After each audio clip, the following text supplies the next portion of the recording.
कल से 7:30 बजे आओ। 7:30 बजे हो गया, 6:30, 1 घंटा कम आना। Neighbourhood of A point, neighbourhood point का होता है और इक्वेशन इस प्रकार से है कि एक मैट्रिक्स स्पेस, ये दोनों नहीं आया था, इसको थोड़ा सा कंप्लीट कर लेते हैं। ये मैट्रिक्स स्पेस है एंड n जो है वो सबसे पहले था और x कोई भी पॉइंट है इनका पॉइंट है, then n is called neighborhood of x if there exists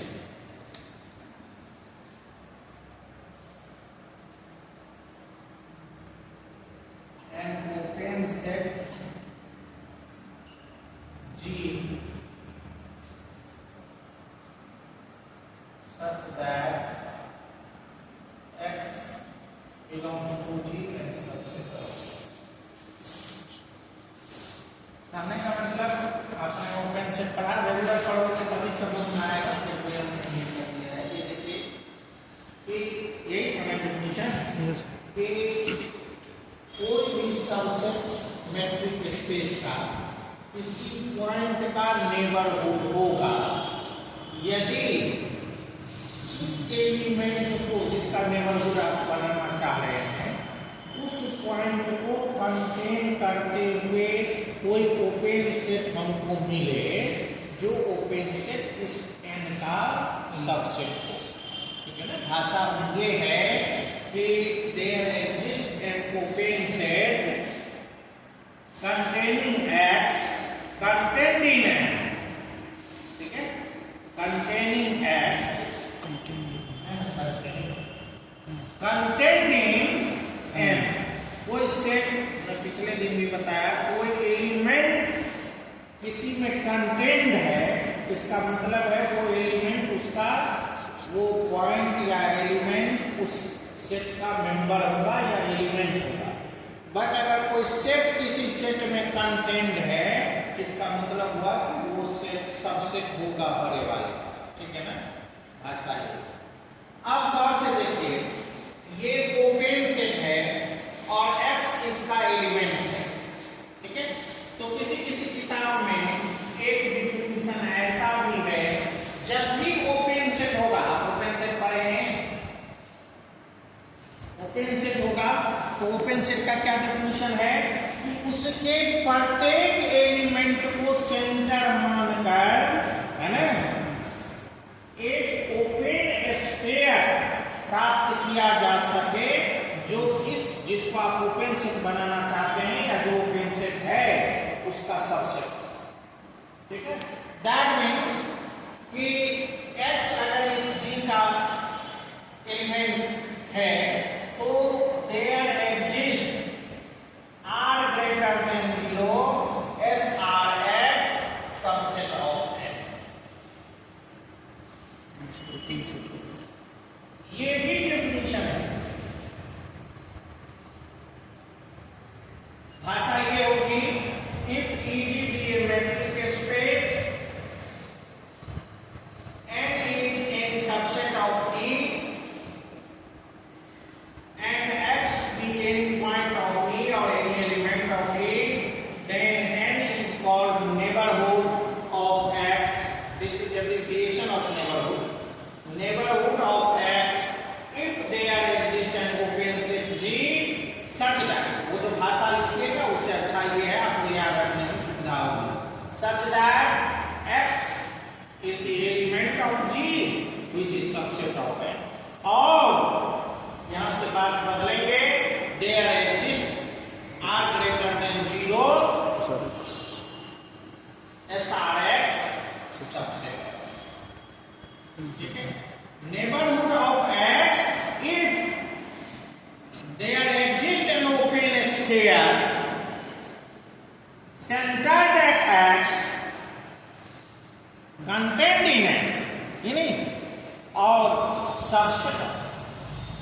So this is the. अब इसमें देखिए ये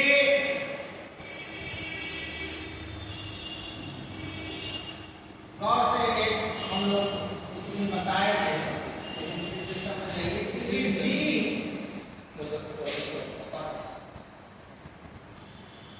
जी ओपन सेट है, ठीक है, जी क्या है ओपन सेट। तो इसका जो भी एलिमेंट होगा उसको सेंटर मान के एक ओपन स्फीयर आप बना सकते हैं जो इसका सबसेट हो। This is the definition of open set, Yes. ठीक है। And this x which is the center of open sphere also belongs to open sphere, Yes, center. or that is the element of open sphere. Now compare the definition of हमने कहा मजेदार विषय, इसलिए इसमें thinking बहुत है। This is not the paper of formula based question software. So जी कोई ओपन सेट के बारे में देखें कि ये कैसे एलिमेंट का नेबरहुड होता है। नेबरहुड हम समझ गए, नेबरहुड होने के लिए जिस एलिमेंट का नेबरहुड होना है उससे एक ओपन स्फीयर प्राप्त हो जो इसका सबसेट हो नेबरहुड। अब हमने कहा कि एक ओपन सेट देखिए जी, है ना, तो ओपन सेट का जैसा डेफिनेशन है उसके हिसाब से एक्स को सेंटर मानते हुए एक ओपन स्फीयर SRX मिलेगा जो जी का subset. This is the definition of open set. और ओपन सेट स्फीयर का जो सेंटर है वो उसका एलिमेंट होता है। आपके मन में कोई कंफ्यूजन है कि ओपन स्फीयर का सेंटर उस ओपन स्फीयर का एलिमेंट होगा कि नहीं, तो फिर इसका एलिमेंट कैसा होता है आपको कंफ्यूजन हो सकता है ना। सो y बिलोंग्स टू SRX का मतलब क्या हुआ कि dxy लेस देन r, है ना। अगर इस तरह का हो तो वो ओपन स्फीयर का एलिमेंट हो जाता है। Open sphere initial stage of metric space we have discussed earlier. So dxy less than, अब if this is x, here x, this value is 0. So for any r, this is less than r. है कि नहीं? Here, if dxx 0 less than r and 0 का value dxx लिख सकते हैं ना, dxx equal to 0। Yes. रिश्ता Same. याद है? नहीं है। This is the first point, or no, second point or second postulate of the definition of metric space. If x equal to y, dxy equal to 0. So if x equal to y, then dx. what is the form of dxy? dxx. So dxx equal to 0 and I really real number positive, then 0 is less than r. So अब इसको पे इसका मतलब हुआ कि x जो है वो SRX का एलिमेंट है नहीं, क्योंकि इस ओपन स्फीयर का एलिमेंट कैसे होता है जब इसका और इसके बीच का डिस्टेंस r से छोटा हो तो होगा। So center is always the element of that open sphere, ठीक है ना। So अब देखिए, अब जैसे आप गौर करिए इस डिफिनेशन को देखिए, and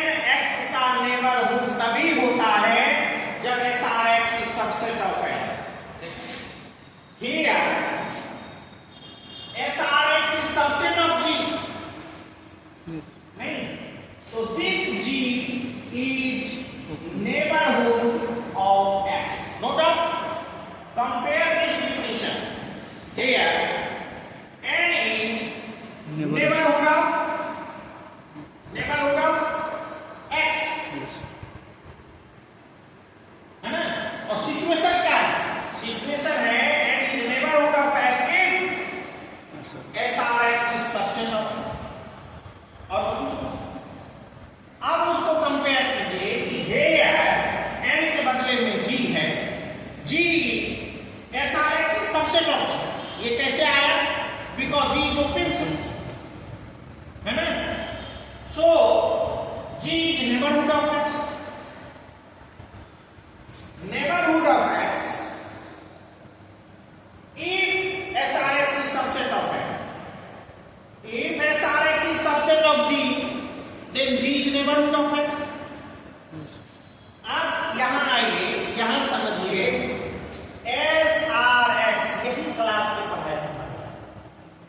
SRX subset of N. What mean? N is neighborhood of X.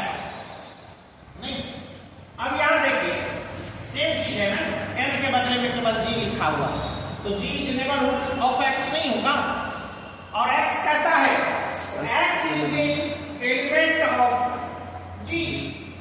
X element है G का, तभी तो ओपन सेट था. और ओपन सेट के डिफिनेशन के हिसाब से इसका जो भी एलिमेंट होगा वो किसी न किसी ओपन स्फीयर का सेंटर होगा जो इसका सबसे ओपन सेट है. तो इसका मतलब क्या हुआ? और ये G था आपका ओपन सेट है ना. So open set is the neighborhood of all its point.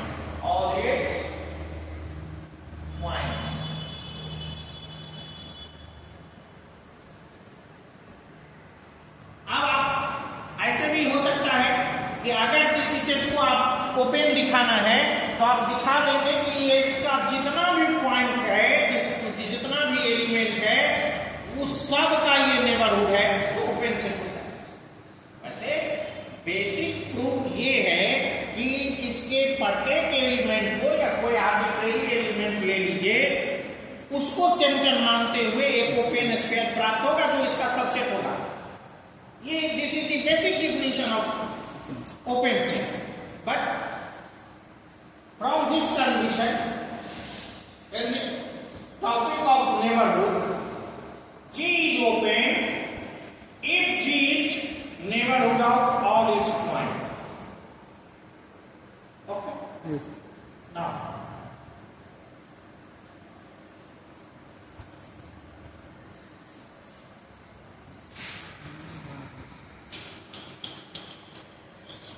here.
y e का एलिमेंट है और x does not equal to y, ठीक है। सो ऐसे भी लिखा हुआ रह सकता है ना। There exist neighbourhood n1 of x, see on the board and concentrate on the board, and n2 is the neighborhood of y such that n1 intersection n2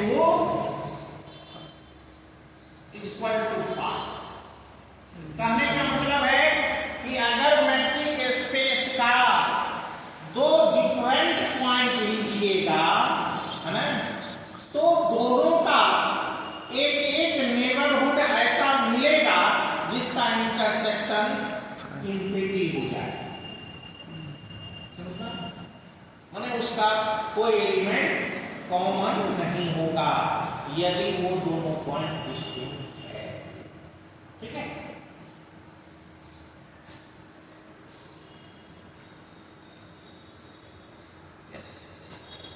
proof देखिए, बड़ा आसान है। Proof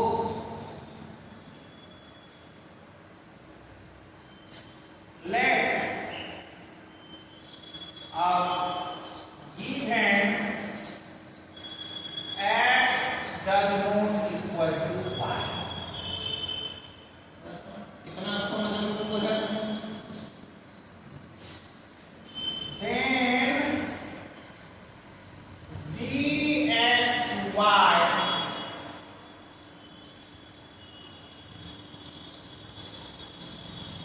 is greater than 0, dxy is greater than 0।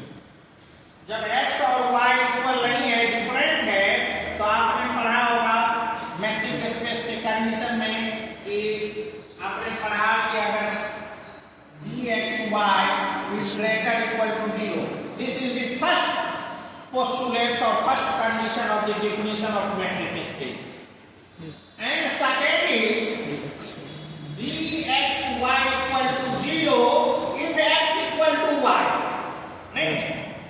Then if x does not equal to y, dxy equal to not 0, so not 0 comes in, so what is meaning of this?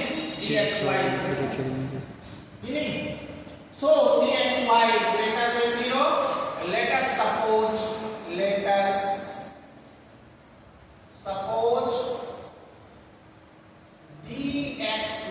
equal to r which is greater, हमने मान लिया कि dxy equal to r है, क्योंकि वो greater than 0 है तो हम उसको मान लिए कि ये r है, कोई पॉजिटिव रियल नंबर होगा। Distance between two points in matric space is real number, है ना। सो अब देखिए r अगर ग्रेटर देन 0 है तो r/2 भी ग्रेटर देन 0 होगा। Then we construct two open spheres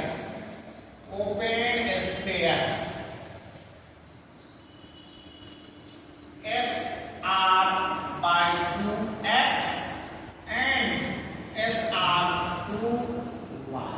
If R/2, R is greater than 0, therefore R/2 is also greater than 0. So we can take R/2 as the radius of open sphere and take x and y are the centers of open sphere separately. अलग अलग दो open sphere का हमने उसको centre माना, that means R/2 को radius मानते हुए दो। आप कहिएगा सर ऐसा आप क्यों बना रहे हैं R/2 लेके? हाँ सर, R लेके भी तो बना सकते हैं। नहीं बना सकते हैं, R लेके प्रूफ करने में दिक्कत हो जाएगा। यहाँ ये नहीं कहता है कि x और y का जितना भी नेबरहुड होगा उस सब के लिए ये कंडीशन होगा, नो, है ना। There exists neighborhood n1 and n2 of x and y, x और y के लिए कोई नेबरहुड ऐसा होगा n1 और n2 जिसका इंटरसेक्शन क्या होगा, हाई होगा, वो का समझ पा रहे। सो r जब करेगा r/, अब यहाँ ये समझिए, आपको ये नहीं देखना है कि r/2 क्यों लिए, अभी आगे आएगा तो समझ में आ जाएगा कि r/2 ही क्यों लिए, लेकिन r/2 लेना गलत है कि सही है ये समझ में नहीं, अभी ये समझना है। सो r अगर ग्रेटर देन 0 है तो r/2 भी ग्रेटर देन 0 हो, तो उसको हम लोग ओपन स्फीयर का रेडियस बना सकते हैं कि बना सकते हैं। दैट मीन्स SR/2x भी एक ओपन स्फीयर है और SR/2y भी एक ओपन स्फीयर। अब देखिए, which implies SR/2x and SR/2y are open set because every open sphere is an open set. This is the first theorem of the matrix. Yes, open set. Open sphere, ठीक है ना, और बहुत important है, आपको पढ़ाए भी होंगे, आपको कॉपी में भी होगा। Every open sphere is an Open set. Open set. तो ये ओपन सेट हो। अब ओपन सेट अपने सारे एलिमेंट का नेबरहुड होता है। यहाँ आपको पहले वाले थ्योरम में पढ़ाया गया, पहले वाला जो डिस्कस हुआ था अभी, जिसको हमने क्लीन कर दिया है, वहां था ना कि x अगर g अगर ओपन सेट है तो g अपने सारे एलिमेंट का नेबरहुड होगा। ओपन सेट का हमने कहा कि आपको अगर किसी को ओपन सेट दिखाना है तो आप ये भी दिखाएंगे कि ये सारे एलिमेंट्स का नेबरहुड है, ठीक है? हाँ, ठीक है ना। सो अब देखिए, इसका मतलब है x SR/2 का एलिमेंट है, चूंकि x सेंटर है इस ओपन स्फीयर का, तो इसका एलिमेंट भी होगा। हमने अभी दिखाया आपको DSS 0 करके। सो SR/2x and SR/2y are the neighborhoods of x and y respectively.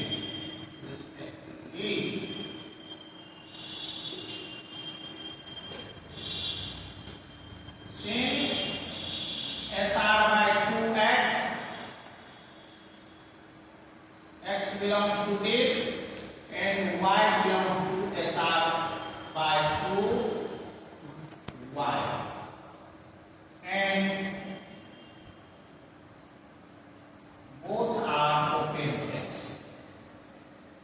ये x और y अलग अलग दोनों ओपन स्फीयर का एलिमेंट है और दोनों ओपन सेट है, इसलिए ये नेबरहुड होगा x और y का। आपको बताया गया कि जो ओपन सेट है वो अपने सारे एलिमेंट का, पीछे वाला स्नैप खोलिए, मोबाइल में स्नैप खोलो,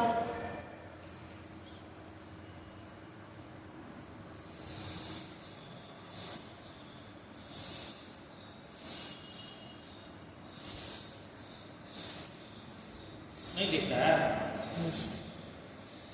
open set is the neighbourhood of all it's point.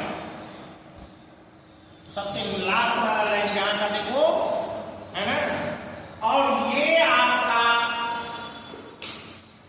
Open set है, x इसका एलिमेंट है, तो ये x का नेबरहुड होगा। अब इसका नाम हम लोग दे दिए लेट SR/2x को हमने मान लिया n1 and SR/2y को हमने मान लिया n2। So n1 is the neighborhood of x because SR/2x is neighborhood of x, and SR/2y is the neighborhood of y.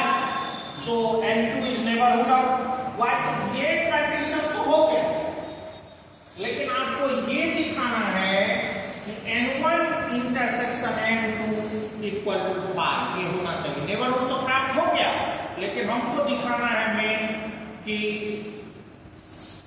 So n1 is neighborhood of x because this is neighborhood of x,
अब देखिए,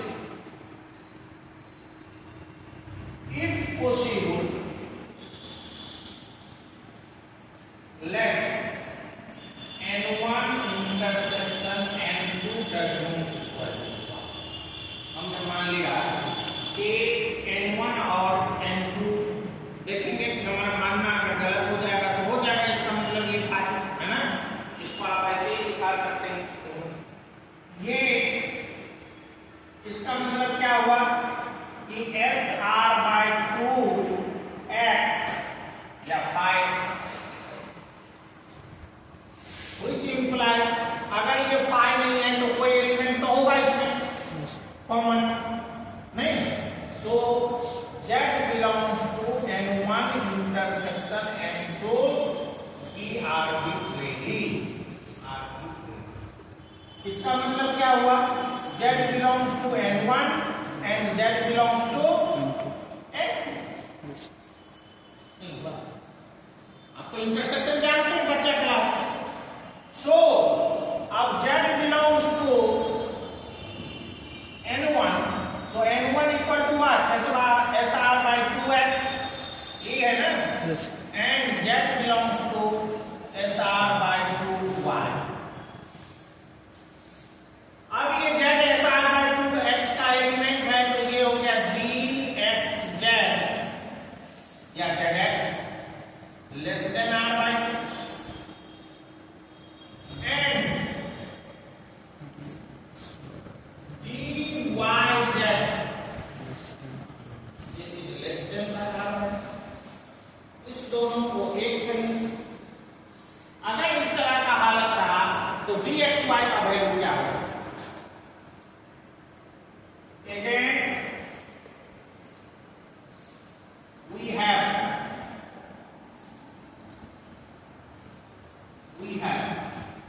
dxy less equal to dxz plus dzy। आपको पता है by the triangle inequality in metric space, which equal to, आपको यहाँ देखने का आदत है xz और ये है आपका yz है ये। अब देखिए xz this is less than r/2 और this is less than r/2।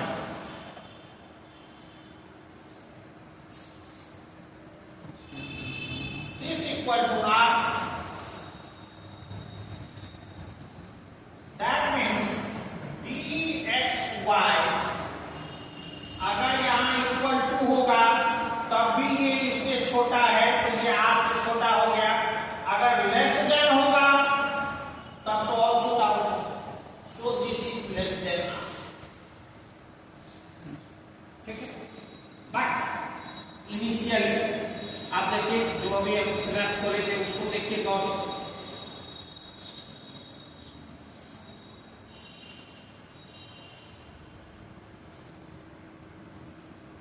सबसे शुरू में x does not equal to y, therefore dxy is greater than r, है ना, और यहाँ क्या है ग्रेटर देन 0, उसको हमने माना था कि ये r कि नहीं। अब this is r less than r, since dxy equal to r is supposed, ये आप मान चुके हैं, so r is less than r, which is contradiction, Yes. which